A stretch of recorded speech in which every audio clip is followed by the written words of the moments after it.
பாக்கியலட்சுமி சீரியல்ல அடுத்து என்ன நடக்க போகுது பார்க்கலாம். இங்க கோபி வந்துட்டு ஜெயிலுக்கு போயிட்டதுனால, இங்க அடுத்து ஈசு என்ன பண்ண போறாங்க அப்படிங்கிற மாரி ஆர்வமா காத்திருந்தீங்க அப்படின்னா, மறக்காம அந்த வீடியோக்கு லைக் பண்ணிருங்க. வாங்க இப்ப வீடியோக்குள்ள போலாம். இங்க கோர்ட்ல இருந்துட்டு கோபி ஜெயிலுக்கு போயிட்ட பிறகு, இங்க ராதிகாவும், பாக்கியாவும் வந்துட்டு கிளம்பி வீட்டுக்கு வந்துட்டு இருக்காங்க.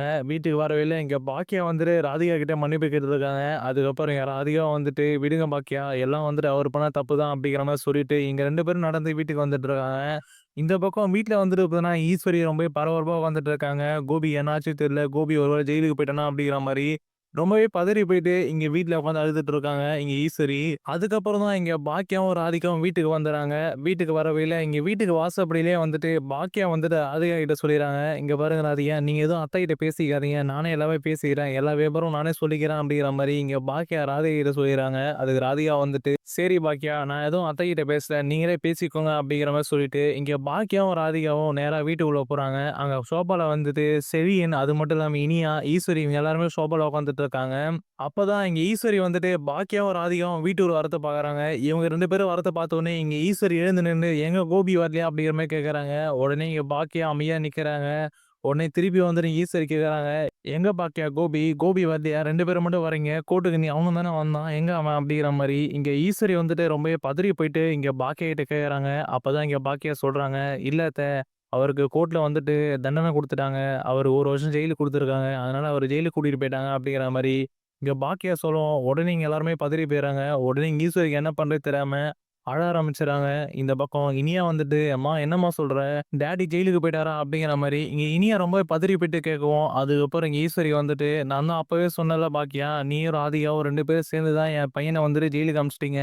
இவன் என்னமோ சொன்னான் ராதிகா, தமிழ்நாட்டிலே வந்துட்டு நம்பர் 1 வக்கீல வச்சிருக்கேன். கோபிய வந்துட்டு ஜெயிலுக்குலாம் அனுப்ப மாட்டேன். கோபிய நான் திருப்பி எப்படி கூட்டிட்டு போனோம், அப்படியே கூட்டிட்டு வரேன்னு சொல்லிட்டு தானே இவன் கூட்டிட்டு போனான். இப்ப எங்க கோபி? கோபிய 2 பேரும் சேர்ந்து ஜெயிலுக்கு அனுப்பிச்சுட்டீங்களே!" அப்படிங்கிற மாரி இங்க ஈஸ்வரி ரொம்பவே கோவப்பட்டு பாக்கியாவ பார்த்து பேச ஆரம்பிச்சுறாங்க. "இங்க பாருங்க அத்த, இதுல கோவப்பட ஒண்ணுமே இல்ல. அவர் பண்ண தப்புக்கு இப்ப ஜெயிலுக்கு போயிட்டு 1 வருஷம் அவர் தண்டனை அனுபவிக்கிறாரு. அவ்வளோதான். அவர் திரும்பி வரதான் போறாரு. ராதிகா வந்துட்டு அதுக்கு எல்லா விஷயம் பண்ணிட்டு தான் இருக்காங்க. அந்த வக்கீல்கிட்ட பேசிட்டு தான் இருக்காங்க.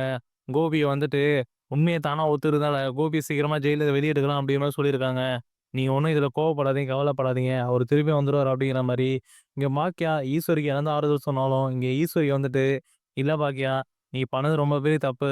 இப்போ அந்த ராதிகா வேற கூட சேர்த்துக்கிட்டல. 2 பேரும் சேர்ந்து என் பையன நீங்க நெனச்ச மாரி ஜெயிலுக்கு அனுப்பிச்சுட்டீங்க. நான் அப்பவே நெனச்சேன்டி. காலையிலயே வந்துட்டு 2 பேரும் கிச்சன் ரூம்ல சிரிச்சு சிரிச்சு பேசிட்டு இருந்தீங்க. என் பையன் கோர்ட்டுக்கு போயிட்டு ஜெயிலுக்கு போறான் அப்படிங்கிற கவலையே இல்லாம 2 பேரும் பேசிட்டு இருந்தீங்க. அப்பயும் வந்துட்டு நான் கோபிகிட்ட சொன்னேன். இவளுக 2 பேரும் நம்பாத அப்படின்ட்டு. உங்க 2 பேரும் நம்பி அவன் கோர்ட்டுக்கு வந்தான். இப்ப 2 பேரையும் சேர்ந்து அவன ஜெயிலுக்கு அனுப்பிச்சுட்டீங்கல்ல." அப்படிங்கிற மாரி ஈஸ்வரி ரொம்பவே கோவப்பட்டு பேச ஆரம்பிச்சுறாங்க. உடனே இதெல்லாம் கேட்டுட்டு இருந்த ராதிகா வந்துட்டு ஈஸ்வரிய பார்த்து பேச ஆரம்பிச்சுறாங்க. "இங்க பாருங்க, கோபிய வந்துட்டு ஜெயிலுக்கு அனுப்பணும்னு சொல்லிட்டு எனக்கு மட்டும் ஆசை இல்ல. அவருக்கு உடம்பு சரியில்ல அப்படிங்கிறது எனக்கு தெரியும். நானும் முடிஞ்ச அளவுக்கு முயற்சி தான் பண்ணேன். அவர வெளிய எடுக்கணும்னு சொல்ட்டு. ஆனா எல்லாமே வந்துட்டு கேஸ் சாதகமா பாக்கியா பக்கம் இருந்தது. அதனால ஜட்ஜி வந்துட்டு அவர் 1 வருஷம் ஜெயில் தண்டனை குடுத்துட்டாரு." அப்படிங்கிற மாரி இங்க ராதிகா சொல்லவும், உடனே ஈஸ்வரி வந்துட்டு கோவப்பட்டு உடனே ராதிகாவ பார்த்து கத்த ஆரம்பிச்சுறாங்க. "நீ கொஞ்ச நேரம் நிறுத்துறியா? உன்னால தான் வந்துட்டு என் பையன் இப்ப ஜெயிலுக்கு போயிட்டான். நீ மட்டும் பாக்கியா கிட்ட வந்துட்டு பேசியிருந்த அப்படின்னா, கண்டிப்பா பாக்கியா வந்துட்டு கேஸ வாபஸ் வாங்கியிருப்பா. உங்கள பொறுத்தவரைக்கும் கோபி வந்துட்டு என் பையன் ஜெயிலுக்கு போணும். எல்லாரும் வந்துட்டு அவன ஜெயிலுக்கு அனுப்பிச்சுட்டு நீங்க எல்லாரும் சந்தோஷமா இருக்க போறீங்க. அப்படியே இருங்க. சந்தோஷமா இருங்க எல்லாருமே. நிம்மதியா இருங்க." அப்படிங்கிற மாரி இங்க ஈஸ்வரி ரொம்பவே கோவப்பட்டு பேச ஆரம்பிச்சுறாங்க. அதுக்கப்புறம் இங்க ஈஸ்வரி ராதிகாவ பார்த்து கேட்டுட்டு இருக்காங்க. "கோபியே இந்த வீட்ல இல்லன்னு ஆயிடுச்சு. இதுக்கு முன்னாடி நீ எதுக்கு இந்த வீட்ல இருக்க? நீயும் உன் பொண்ணும் வந்துட்டு மொதல்ல இந்த வீட்ட விட்டு வெளிய போங்க." அப்படிங்கிற மாரி இங்க ஈஸ்வரி சொல்றாங்க. இங்க ஈஸ்வரி ராதிகாவ பார்த்து இப்படி சொல்லவும், உடனே இங்க பாக்கியா வந்துட்டு, "இங்க பாருங்க அத்த, அவன் ஒண்ணும் இந்த வீட்ல சும்மா இல்ல. எனக்கு வந்துட்டு வாடகை காசு குடுத்துட்டு தான் இருக்காங்க. அதனால வந்துட்டு கோபி இல்லன்னா என்ன, இவங்க வந்துட்டு என்ட்ட காசு குடுக்குறாங்கல்ல. அதனால வந்துட்டு இவங்க இந்த வீட்லயே இருந்துட்டு போட்டும்." அப்படிங்கிற மாரி இங்க பாக்கியா சொல்லவும், உடனே ஈஸ்வரி வந்துட்டு, "இல்ல பாக்கியா, என் பையனே வந்துட்டு ஜெயிலுக்கு போயிட்டான். இதுக்கு மேலயும் வந்துட்டு இந்த ராதிகாவையும், அவன் பொண்ணும் வந்துட்டு இந்த வீட்ல இருக்கக்கூடாது. நீயே அனுப்பிச்சுரு. இல்ல அப்படின்னா நான் வெளிய போயிர்றேன். என் பையன் இல்லாம நான் இந்த வீட்ல இருக்க மாட்டேன்." அப்படிங்கிற மாரி ஈஸ்வரி ஒரு மாதிரி பேசவும், இங்க பாக்கியா வந்துட்டு, "இப்ப எதுக்கு அத்த இப்படிலாம் பேசிட்டு இருக்கீங்க? அவரு என்ன வேற எங்கனா போயிட்டாரா என்ன? ஜெயிலுக்கு தானே போயிருக்காரு. அதான் இவங்க வக்கீல வச்சு எடுக்குறேன்னு சொல்லியிருக்காங்கல்ல. அவரு சீக்கிரமா வந்துருவாரு. நீங்க எதுக்கு இப்படிலாம் பேசிட்டு இருக்கீங்க?" அப்படிங்கிற மாரி இங்க பாக்கியா சொல்லவும், ஆனா இது எதுவுமே கேட்காம இங்க ஈஸ்வரி வந்துட்டு, "இல்ல பாக்கியா, இதுக்கு மேலயும் வந்துட்டு என்னால இந்த வீட்ல இருக்க முடியாது. என் பையன 2 பேரும் சேர்ந்து ஜெயிலுக்கு அனுப்பிச்சுட்டீங்க. ஒண்ணு அந்த ராதிகா அந்த வீட்ல இருக்கணும். இல்ல அப்படின்னா நான் அந்த வீட்ட விட்டு வெளிய போயிர்றேன்." அப்படிங்கிற மாரி இங்க பாக்கியா கிட்ட ஈஸ்வரி பேசுறாங்க. உடனே இங்க பாக்கியாவுக்கு என்ன சொல்ல தெரியாம தயங்கி நிக்கிறாங்க. அப்பதான் இங்க செயின் வந்துட்டு பேச ஆரம்பிக்கிறாரு. இங்க பாக்கியாவ பார்த்துட்டு செயின் கேட்டுட்டு இருக்காரு. "அம்மா உனக்கு கொஞ்சம் கூட மனசாட்சியே இல்லையாம்மா? அவருக்கு உடம்பு எப்படி இருக்கு அப்படிங்கிறது உனக்கு நல்லாவே தெரியும். அவரு சின்னதா ஒரு அதிர்ச்சியான சம்பவமோ, இல்ல அவர கஷ்டப்படுத்துற மாரி ஏதாவது நடந்தாலே அவருக்கு நெஞ்சு வலி வந்ததும், இப்படி இருக்க ஒரு ஆள வந்துட்டு ஜெயிலுக்கு அனுப்பிச்சிட்டியேம்மா! நீ நெனச்சிருந்த அப்படின்னா, அத எப்பயோ வாபஸ் வாங்கியிருக்கலாம்ல.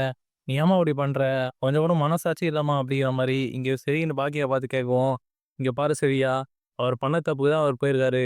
எல்லாருமே என்ன திட்டிட்டு இருக்கீங்க. என்ன திட்டினா வந்துட்டு என்னால என்ன பண்ண முடியும்? அவர் தப்பு பண்ணாரு. அதனால நான் கேஸ் குடுத்தேன். இப்போ அவர் தண்டனை அனுபவிக்கிறாரு அப்படிங்கிற மாரி இங்க பாக்கியா சொல்லிட்டு இருக்கும்போது, அங்க வெளியில இருந்து எழிலும், அமிர்தாவும் வந்துட்டு வீட்டுக்குள்ள வந்துட்டு இருக்காங்க. இங்க வீட்டுக்குள்ள வந்த எழில் வந்துட்டு பாக்கியாவ பார்த்து கேட்கறாங்க. "கோர்ட்டுக்கு போனீங்களே என்னம்மா ஆச்சு?" அப்படிங்கிற மாரி எழில் பாக்கியாவ பார்த்து கேட்கவும், அப்பதான் இங்க பாக்கியா சொல்றாங்க எழில்ட்ட, "கோர்ட்டுக்கு தான் போயிட்டு வந்துட்டேன் நான் ஜெயில்ல. அவருக்கு வந்துட்டு 1 வருஷம் ஜெயில் தண்டனை குடுத்துருக்காங்க." அப்படிங்கிற மாரி இங்க பாக்கியா எழில்ட்ட சொல்லவும், உடனே எழில் வந்துட்டு, "அப்படியாம்மா? நல்லதுதாம்மா. அவர் பண்ண தப்புக்கு தான் குடுத்துருக்காங்க. விடுங்க இப்பவாச்சும் அவர் திருந்தட்டும்." அப்படிங்கிற மாரி எழில் சொல்லவும், உடனே ஈஸ்வரி வந்துட்டு, "என்னடா அவன் திருந்தது? அவன் எப்பயோ திருந்திட்டான்டா. இப்ப அவன் நல்ல மனசோட நல்ல மனுஷனா இருக்கான்டா. இப்ப அவன ஜெயிலுக்கு அனுப்பிச்சுட்டு, திரும்பியும் அவன பழைய கோபியா தான் மாத்த பார்த்துட்டீங்க எல்லாருமே. அவன் திருந்தி வரணும்னு நெனச்சா, அவனுக்கு ஒரு வாய்ப்பு கூட குடுக்க மாட்றீங்க. இப்ப அவன் ஜெயிலுக்கு போயிட்டான். இப்ப என்னடா பண்றது எழில்?" அப்படிங்கிற மாரி ஈஸ்வரி பேசவும், உடனே இங்க எழில் வந்துட்டு, "என்ன பாட்டி பேசுறீங்க நீங்க? அவர் பண்ண தப்புக்கு இப்ப அவர் தண்டனை அனுபவிக்கிறாரு. 1 வருஷம் தானே. 1 வருஷம் அப்படி போயிட போகுது. அதுக்குள்ள அவர் வெளிய வந்துற போறாரு." அப்படிங்கிற மாரி சொல்லுவோம். அதுக்கப்புறம் இங்க ராதிகா வந்துட்டு, "இல்ல வக்கீல் சொல்லியிருக்காரு. அவர சீக்கிரமா வெளிய எடுத்துடலாமா. 1 வருஷம் அப்படிங்கிறதெல்லாம் தேவையில்லையாம்." அப்படிங்கிற மாரி சொல்லவும், அதுக்கப்புறம் எழில் வந்துட்டு, "அப்புறம் என்ன? அவர தான் வெளிய எடுத்துடலாம்னு சொல்லிறாங்களே. அப்புறம் எதுக்கு பாட்டி இப்ப கோவப்பட்டு எல்லார்ட்டயும் பேசிட்டு இருக்கீங்க? இப்ப அம்மா வேற எதுக்கு திட்டிட்டு இருக்கீங்க?" அப்படிங்கிற மாரி எழில் கேட்கவும், உடனே ஈஸ்வரி வந்துட்டு, "நீயுமாடா எழில் இந்த ராதிகாவும், பாக்கியாவும் சேர்ந்து தான் என் பையன வந்து ஜெயிலுக்கு அனுப்பிச்சுட்டாங்க. இப்ப நீயும் வந்துட்டு எனக்கு ஆதரவா பேசும் பார்த்தா, அங்க கோபி தான் ஜெயிலுக்கு போனது நல்லது அப்படிங்கிற மாரி பேசிட்டு இருக்க. கொஞ்சம் கூட உனக்கு மனசாட்சியே இல்ல." அப்படின்னு சொல்லிட்டு இங்க ஈஸ்வரி சோபால உட்காந்து அழ ஆரம்பிச்சுறாங்க. உடனே இங்க பாக்கியா வந்துட்டு ஈஸ்வரிய சமாதானப்படுத்த ஈஸ்வரியோட கைய பிடிக்கிறாங்க. உடனே இங்க ஈஸ்வரி வந்துட்டு பாக்கியாவோட கைய தட்டி விட்டுறாங்க. "என்ன தொடாத பாக்கியா, என்கிட்ட வராத, என்கிட்ட பேசாத, என் முகத்துல இதுக்கு மேல முழிக்காத, நான் உன்ன பார்க்க கூட மாட்டேன் இதுக்கு மேல." அப்படிங்கிற மாரி ரொம்பவே கோவப்பட்டு இங்க பாக்கியாவ ஈஸ்வரி திட்டிட்டு இருக்காங்க. அதுக்கப்புறம் இங்க பாக்கியா வந்துட்டு என்ன பண்றது தெரியாம ஒரு மாரி அமைதியா நிக்கிறாங்க.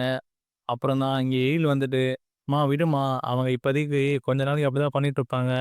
எல்லாம் சரியாயிடும்." அப்படிங்கிற மாரி எழில் சொல்லவும், உடனே ஈஸ்வரி வந்துட்டு பேசுவாரா எழில், "உங்க அப்பா தானே ஜெயிலுக்கு போயிறாரு.